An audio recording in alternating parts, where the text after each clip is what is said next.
ಸಿರಿ ಕನ್ನಡ 5ನೇ ತರಗತಿ ಭಾಗ 1. ಇದರಲ್ಲಿರುವ ಪಾಠ 4 ಜೀವದ ಮೌಲ್ಯ. 4 ಜೀವದ ಮೌಲ್ಯ. ಕಾನ್ಸ್ಟನ್ಸ್ ಜೆ ಪಾಸ್ಟರ್. ಪ್ರವೇಶ. ಭೂಮಿಯ ಮೇಲಿರುವ ಪ್ರತಿಯೊಂದು ಜೀವಿಗೂ ಬದುಕುವ ಹಕ್ಕಿದೆ. ನಾವು ಬದುಕಬೇಕು, ಬದುಕುವುದಕ್ಕೂ ಬಿಡಬೇಕು. ಜಗತ್ತಿನಲ್ಲಿ ಪ್ರತಿಯೊಂದು ಜೀವಿಗೂ ತನ್ನದೇ ಆದ ವಿಶೇಷತೆ ಹಾಗೂ ಅನನ್ಯತೆ ಇದ್ದೇ ಇರುತ್ತದೆ. ಅಂಗವೈಕಲ್ಯ ಎಂಬುದು ಶಾಪವಲ್ಲ, ಅದನ್ನು ಮೀರಿ ಸಾಧನೆ ಮಾಡಬಹುದು. ತಮ್ಮ ನ್ಯೂನತೆಯನ್ನು ಮರೆತು ಯಾವ ಕ್ಷೇತ್ರದಲ್ಲಿ ತಮ್ಮ ಸಾಮರ್ಥ್ಯವಿದೆ ಎಂಬುದನ್ನು ಅರಿತುಕೊಂಡು ಸಾಧನೆ ಮಾಡಬೇಕು. ಒಬ್ಬ ವ್ಯಕ್ತಿಗೆ ಗುಣವಾಗದ ಕಾಯಿಲೆ ಇದ್ದರೆ ಆತನನ್ನು ಬದುಕಿಸಿ ಉಳಿಸಿ ಸಾಧಿಸುವುದೇನಿದೆ? ಹಾಗೆ ಆತನಿಗೆ ವೈದ್ಯಕೀಯ ಉಪಚಾರ ಮಾಡುತ್ತಾ ಬದುಕಿಸುವುದು ಶುದ್ಧ ಅವಿವೇಕ ಎಂಬುದು ವೈದ್ಯಕೀಯ ವಿದ್ಯಾರ್ಥಿಯಾಗಿದ್ದಾಗ ತರುಣ ಡಾಕ್ಟರ್ ಥೆಡ್ಡಿಯಾಸ್ ಮಾರ್ಲಿನನ ನಿಶ್ಚಿತ ಅಭಿಪ್ರಾಯವಾಗಿತ್ತು. ಹಾಗೆ ವಾಸಿಯಾಗದ ಕಾಯಿಲೆಗಳಿಂದ ನರಳುವ ರೋಗಿಗಳಿಗೆ ಮತ್ತು ಅತಿಯಾದ ನೋವು ನರಳುವಿಕೆ ಅನುಭವಿಸುವ ರೋಗಿಗಳಿಗೆ ಸುಖ ಮರಣ ಉಂಟಾಗುವಂತೆ ಮಾಡುವುದೇ ಲೇಸು ಎಂದು ಅವನು ತನ್ನ ತರಗತಿಯ ಇತರ ವಿದ್ಯಾರ್ಥಿಗಳೊಡನೆ ವಾದಿಸುತ್ತಿದ್ದನು. ಆದರೆ ನಾವು ಇಲ್ಲಿರುವುದು ಅಂಗಹೀನರಾದ ಹತಭಾಗ್ಯರ ಆರೈಕೆಗಾಗಿ ಎಂದು ಅವರು ಪ್ರತಿಭಟಿಸುತ್ತಿದ್ದರು. ಡಾಕ್ಟರರು ಇರುವುದು ರೋಗಿಗಳನ್ನು ಆರೋಗ್ಯವಂತರನ್ನಾಗಿ ಮಾಡಲಿಕ್ಕೆ, ನಿಜ, ಒಪ್ಪುತ್ತೇನೆ. ಆದರೆ ಯಾವುದೂ ಅವರನ್ನು ಗುಣಪಡಿಸುವಂತಿಲ್ಲವಾದರೆ ಅವರು ನರಳುವುದಕ್ಕಿಂತ ಸಾಯುವುದೇ ಲೇಸು ಎಂದು ಮಾರ್ಲಿನನು ಛಲದಿಂದ ನುಡಿಯುತ್ತಿದ್ದನು. ಮಾರ್ಲಿನನ ವ್ಯಾಸಂಗದ ಕೊನೆಯ ವರ್ಷವಾಗಿತ್ತು. ಅದೊಂದು ರಾತ್ರಿ ಮಾರ್ಲಿನನು ಆಸ್ಪತ್ರೆಯ ಕೆಲಸದಲ್ಲಿದ್ದನು. ನಗರದ ಒಂದು ಕೊಳಕು ಭಾಗದಿಂದ ಒಂದು ಪ್ರಸವಕ್ಕಾಗಿ ಕರೆ ಬಂತು. ಮಾರ್ಲಿನನು ಕೂಡಲೇ ಹೋಗಿ ಜರ್ಮನಿಯಿಂದ ವಲಸೆ ಬಂದ ಓರ್ವ ಹೆಂಗಸಿನ ಪ್ರಸವದಲ್ಲಿ ನೆರವಾದನು. ಅದು ಅವಳ 10ನೇ ಮಗುವಾಗಿತ್ತು. ಒಂದು ಕಾಲಿಗಿಂತ ಇನ್ನೊಂದು ಕಾಲು ಗಿಡ್ಡವಾಗಿ ಆ ಮಗು ಹುಟ್ಟಿತ್ತು. ಡಾಕ್ಟರನ ಅಭ್ಯಾಸದಂತೆ ಅವನು ಆ ಮಗುವು ಉಸಿರಾಡುವಂತೆ ಮಾಡಲು ಅವರ ಬಾಯಿಯೊಳಗೆ ಊದಿದನು.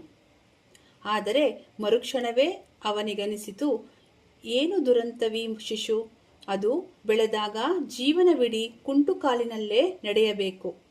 ಇತರ ಮಕ್ಕಳು ಅಣಕಿಸಿ ಗೇಲಿ ಮಾಡುವರು. ಈ ಮಗು ಜೀವಿಸುವಂತೆ ಮಾಡುವುದೇಕೆ?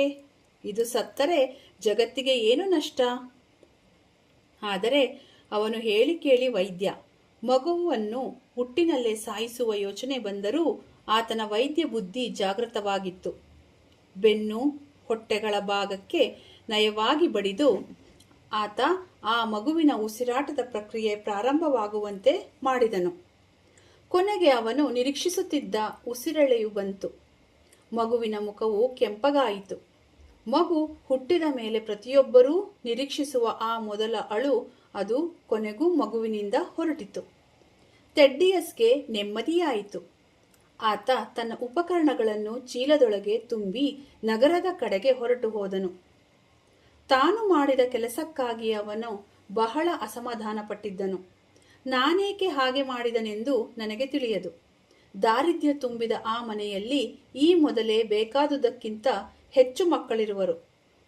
ನ್ಯೂನತೆಯುಳ್ಳ ಇದನ್ನು ನಾನೇಕೆ ಬದುಕಿಸಿದೆ? ಇಂಥ ಕುಂಟರಿಲ್ಲದಿದ್ದರೆ ಜಗತ್ತು ಉತ್ತಮವಾಗದೇ ಎಂದು ಅವನು ತನ್ನೊಳಗೆ ಗೊಣಗುತ್ತಿದ್ದನು. ವರುಷಗಳು ಉರುಳಿದವು. ಡಾಕ್ಟರ್ ಮಾರ್ಲಿನನು ಒಂದು ಕೈಗಾರಿಕಾ ನಗರಕ್ಕೆ ಹೋಗಿ ತನ್ನ ವೃತ್ತಿ ಸ್ಥಾಪಿಸಿದ್ದನು. ಚೆನ್ನಾಗಿ ಸಂಪಾದನೆಯಾಗುತ್ತಿತ್ತು. ತಾರುಣ್ಯದಲ್ಲಿದ್ದ ಆ ಸುಧಾರಣಾ ಭಾವವು ಅವನನ್ನು ಬಿಟ್ಟು ಹೋಗಿತ್ತು. ಜನರನ್ನು ಜೀವಂತರನ್ನಾಗಿ ಉಳಿಸಲು ಹಠ ಹಿಡಿದು ಶ್ರಮಿಸುವ, ವಿರಾಮವಿಲ್ಲದೆ ದುಡಿಯುವ ಡಾಕ್ಟರರಲ್ಲಿ ಅವನು ಒಬ್ಬನಾಗಿದ್ದನು. ಡಾಕ್ಟರ್ ಮಾರ್ಲಿನನೀಗ ತಕ್ಕಷ್ಟು ವೃದ್ಧನಾಗಿದ್ದನು. ಅವನಿಗೂ ಅವನ ಪಾಲಿನ ಕಷ್ಟಗಳಿದ್ದವು. ಅವನ ಒಬ್ಬನೇ ಮಗ ಮತ್ತು ಆ ಮಗನ ಹೆಂಡತಿ ಒಂದು ಮೋಟಾರು ಅವಘಡದಲ್ಲಿ ಸತ್ತಿದ್ದರು. ಅವರ ಚಿಕ್ಕ ಮಗಳ ಆರೈಕೆಯನ್ನು ಅವನೇ ನೋಡಿಕೊಂಡಿದ್ದನು. ಮಾರ್ಲಿನನು ತನ್ನ ಮೊಮ್ಮಗಳನ್ನು ಬಹಳವಾಗಿ ಪ್ರೀತಿಸುತ್ತಿದ್ದನು. ಒಂದು ದಿನ ಅವಳ ಬಾರ್ಬರಾ ಎಂದಾಕೆಯ ಹೆಸರು. 10ನೆಯ ವರ್ಷದ ಬೇಸಗೆಯ ದಿನ. ಅವಳು ಏಳುವಾಗಲೇ ಕುತ್ತಿಗೆಯ ಸೆಳೆತ ಮತ್ತು ಕೈಕಾಲುಗಳ ನೋವಿನಿಂದ ನರಳುತ್ತಿದ್ದಳು. ಮೊದಲು ಅದು ಪೋಲಿಯೋ ಎಂದು ಪರಿಗಣಿಸಲ್ಪಟ್ಟಿತು. ಆದರೆ ಕ್ರಮೇಣ ಅದು ಅಪರೂಪವಾಗಿ ಉಂಟಾಗುವ ಒಂದು ವಿಷಮ ಅಂಟುರೋಗವೆಂದು ತಿಳಿದುಬಂತು. ಡಾಕ್ಟರ್ ಮಾರ್ಲಿನನು ತನ್ನ ದೀರ್ಘಕಾಲದ ವೃತ್ತಿಯಲ್ಲಿ ಇಂತಹ ರೋಗಸ್ಥಿತಿಯನ್ನು ಒಮ್ಮೆಯಾದರೂ ಕಂಡಿರಲಿಲ್ಲ. ಅವನು ನರಸಂಬಂಧವಾದ ರೋಗ ಚಿಕಿತ್ಸಕರನ್ನು ಕರೆಸಿದನು. ಅವರು ನಿರಾಶೆಯಾಗುವಂತೆ ತಲೆಯಲ್ಲಾಡಿಸಿದರು. ಆ ಕಾಯಿಲೆಗೆ ಯಾವ ಮದ್ದೂ ಇಲ್ಲವೆಂದು ಅದು ನಿಧಾನವಾಗಿ ಹೆಚ್ಚುತ್ತಾ ಹೋಗಿ ಕೊನೆಗೆ ದೊಡ್ಡ ಪ್ರಮಾಣದ ಪಾರ್ಶ್ವವಾಯುವಾಗಿ ಪರಿಣಮಿಸುವುದೆಂದೂ ತಿಳಿಸಿದರು. ಬಂದ ಪ್ರವೀಣರಲ್ಲಿ ಒಬ್ಬನು ಹೇಳಿದನು, ಒಬ್ಬ ತರುಣ ಡಾಕ್ಟರನಿದ್ದಾನೆ. ಅವನು ಇಂಥ ಒಂದಷ್ಟು ಪ್ರಕರಣಗಳನ್ನು ನೋಡಿದ್ದಾನೆ, ಔಷಧಿಯನ್ನೂ ಕೊಟ್ಟಿದ್ದಾನೆ. ಆ ಕುರಿತು ಒಂದು ಲೇಖನವನ್ನು ಒಂದು ಪತ್ರಿಕೆಯಲ್ಲಿ ಬರೆದಿದ್ದಾನೆ.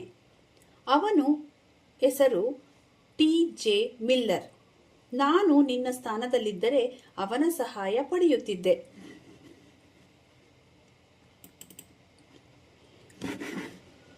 ವಿವಿಧ ತರದ ಕುಂಟತನದ ವ್ಯಾಧಿಗಳಿಗೆ ತುತ್ತಾದವರಿಗೆ ತನ್ನ ಹೊಸ ಹಾಗೂ ಕ್ರಾಂತಿಕಾರಕ ಚಿಕಿತ್ಸಾ ವಿಧಾನಗಳನ್ನು ಬಳಸುತ್ತಿದ್ದ ಡಾಕ್ಟರ್ ಮಿಲ್ಲರನ ಚಿಕ್ಕ ಖಾಸಗಿ ಆಸ್ಪತ್ರೆಗೆ ಡಾಕ್ಟರ್ ಮಾರ್ಲಿನನು ತನ್ನ ಮೊಮ್ಮಗಳು ಬಾರ್ಬರಾಳನ್ನು ಕರೆದುಕೊಂಡು ಹೋದನು. ಡಾಕ್ಟರ್ ಮಿಲ್ಲರನು ಕುಂಟುತ್ತಾ ನಡೆಯುತ್ತಿದ್ದುದನ್ನು ಕಂಡನು.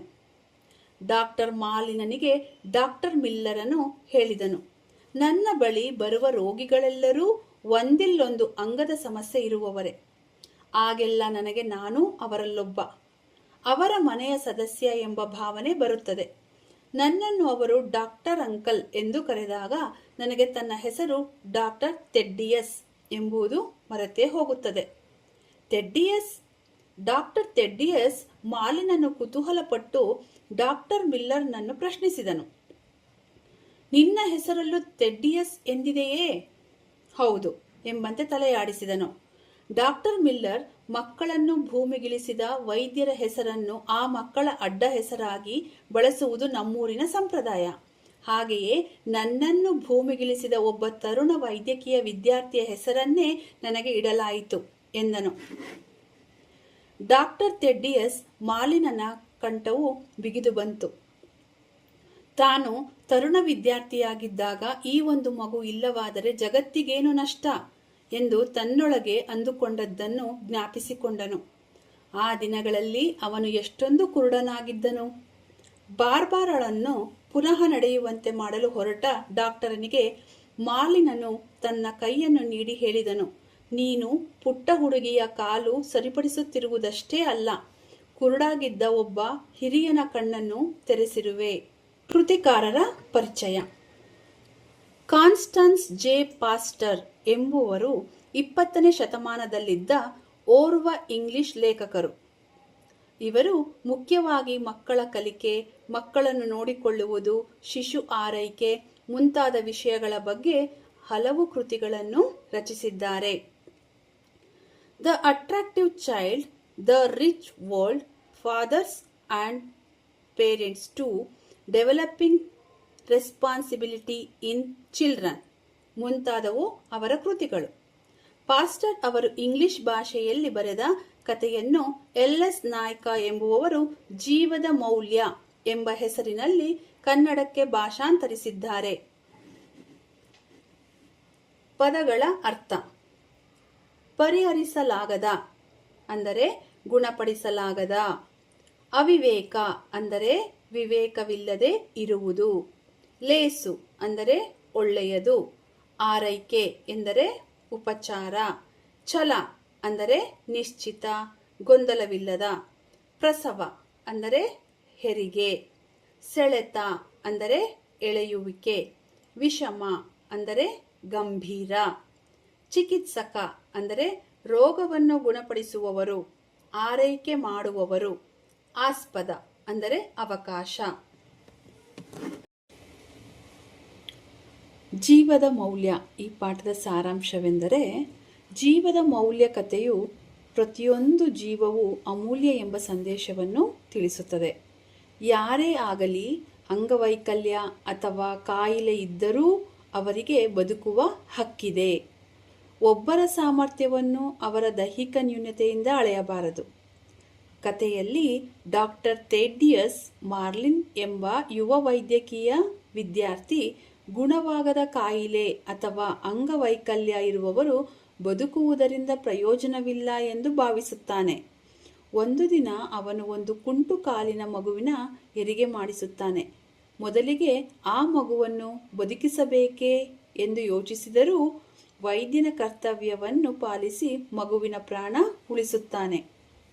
ಹಲವಾರು ವರ್ಷಗಳ ನಂತರ ಡಾಕ್ಟರ್ ಮಾರ್ಲಿನ್ ಪ್ರಸಿದ್ಧ ವೈದ್ಯನಾಗುತ್ತಾನೆ.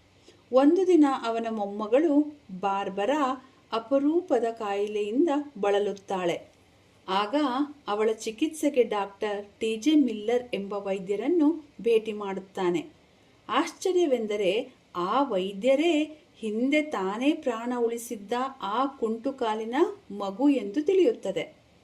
ಡಾಕ್ಟರ್ ಮಿಲ್ಲರ್ ತಮ್ಮದೇ ಅಂಗವೈಕಲ್ಯವನ್ನು ಮೀರಿ ಉತ್ತಮ ವೈದ್ಯರಾಗಿ ಅನೇಕ ಜನರಿಗೆ ಚಿಕಿತ್ಸೆ ನೀಡುತ್ತಿರುತ್ತಾರೆ. ಇದನ್ನು ಕಂಡ ಡಾಕ್ಟರ್ ಮಾರ್ಲಿನ್ ತನ್ನ ಹಿಂದಿನ ತಪ್ಪಾದ ಆಲೋಚನೆಗೆ ಪಶ್ಚಾತ್ತಾಪ ಪಡುತ್ತಾನೆ. ನೀನು ನನ್ನ ಮೊಮ್ಮಗಳ ಕಾಲುಗಳನ್ನು ಮಾತ್ರವಲ್ಲ, ನನ್ನ ಕಣ್ಣುಗಳನ್ನು ತೆರೆಸಿದ್ದೀಯಾ ಎಂದು ಹೇಳುತ್ತಾನೆ.